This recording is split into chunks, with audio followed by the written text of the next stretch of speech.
তো দেখো, এবার একটা কন্ট্রাস্ট ব্রালেট দিয়ে কিন্তু আমি পরে এসেছি।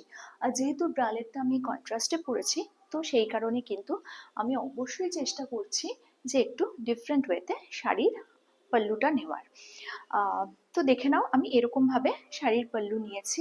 আর বলো না, আমি না কিছু ক্রোশেটের ব্রালেট অর্ডার করেছি, কিন্তু একটু পাঠাতে দেরি হচ্ছে, তো এলে তো অবশ্যই তোমাদের সাথে শেয়ার করব। ক্রোশেটটা এখন ভীষণ ফ্যাশন ইন, এবং ওর ব্রালেট যে হাতে বানায় বা বোনে, অসাধারণ করে, অসাধারণ কাজ ওর। এই যে সমালোচকরা যারা নিন্দা করো, হেটার্সরা, এই যে ব্রালেট নিয়ে এত কথা বলছো, এই যে ব্রালেট গুলো তৈরি হচ্ছে, মানুষ পড়ছে বলেই না তৈরি হচ্ছে। ও যে আবার একটাই কথা, পছন্দ না হলে প্লিজ ইগনোর করো।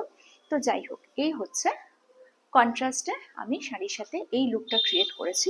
এবং পেছনটা এরকম, সামনেটা এরকম, দূর থেকে এরকম, সাইড থেকে এরকম। হ্যাঁ হ্যাঁ, একটু বেশি শো অফ করছি, যারা হেটার্সরা আছো একটু যদি বেশি বেশি বলতে পারো সেই জন্য। তো যাই হোক, কিরম লাগছে সেটা বলো। আর ভালো লাগলে তো কি করতে হবে জানো, লাইক শেয়ার সাবস্ক্রাইব করবে, ভিডিওটা স্কিপ না করে দেখবে। আচ্ছা, আজকে কিন্তু আবারও সেই একই ভুল করলাম। ওয়েলকাম মাই ফ্যামিলি না, ওয়েলকাম আওয়ার ফ্যামিলি। তোমরা তো এখন আমারই ফ্যামিলি মেম্বার, আমরা সবাই একটাই পরিবার। তো এই ভুলটা করলে কিন্তু কমেন্ট সেকশনে অবশ্যই লেখো, অবশ্যই জানাও। বহুদিনের পুরনো অভ্যেস তো, তাই বলে ফেলি। সো কেমন লাগছে সেটা বলবে, খারাপ লাগলেও বলবে, মানে আমি চাই অনেস্ট রিভিউ। কালকে আসবো একটা নতুন ভিডিও নিয়ে, ততক্ষণে যেন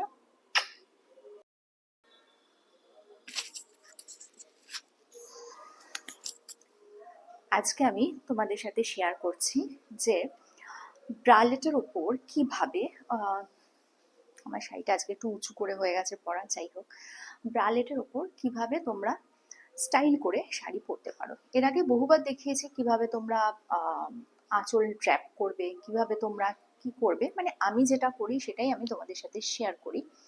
হে guys, good evening and welcome to my channel tips up back. আমি পাপিয়া, আর আমার চ্যানেলে তোমাদের সকলকে স্বাগত। আচ্ছা, কারা কারা যেন ভাবছো যে তো দেখো, ব্রালেটের উপরেও কিন্তু শাড়ি পরা যায়।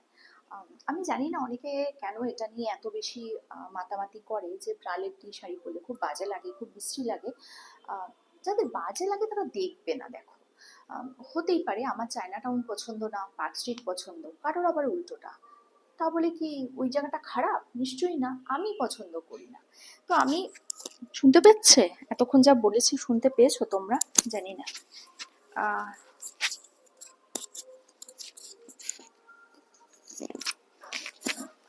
হ্যাঁ, তো যেটা বলছিলাম আরেকবার রিপিট করে দিই।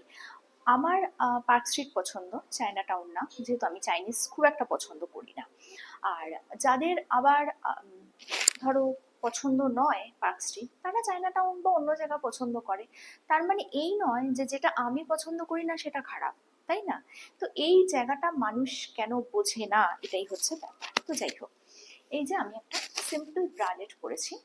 আর এই ব্রালেটটা তোমরা অনেকবার দেখেছো, যেহেতু এটা একটা স্কিন টোনের সাথে এটা যাচ্ছে ব্রালেটটা, তো দ্যাটস ওয়াই আমি কিন্তু শাড়িটাকে এরকম খুলে পরছি। একটু আগে তো দেখলে অন্যভাবে পরেছি, এখন আমি শাড়িটাকে খুলে পরছি। বাট এইখানটা যেহেতু লুজ হয়ে রয়েছে, দেখতে কিন্তু মোটেই ভালো লাগবে না তাহলে। তো এখানটা আমি এরকম ভাবে ড্র্যাপ করে নিতে পারি। তো দূর থেকে একবার দেখে নাও, এই হচ্ছে লুক। এই যে দূর থেকে, এই হচ্ছে লুক। ওকে, কেন এরকম ব্রালেটের ওপর তো আর ফ্লিপ দিয়ে শাড়ি পরা যায় না, সো আঁচলটাকে এরকম করে তোমরা অবশ্যই পরতে পারো। জাস্ট এখানটা এরকম ড্র্যাপ করে নেবে, কারণ এখানটা লুজ থাকলে ব্লাউজে যতটা ভালো লাগে ব্রালেটে কিন্তু ততটা ভালো লাগে না। আসছি একটা অন্য কালারে ব্রালেট পরে তোমাদের সাথে।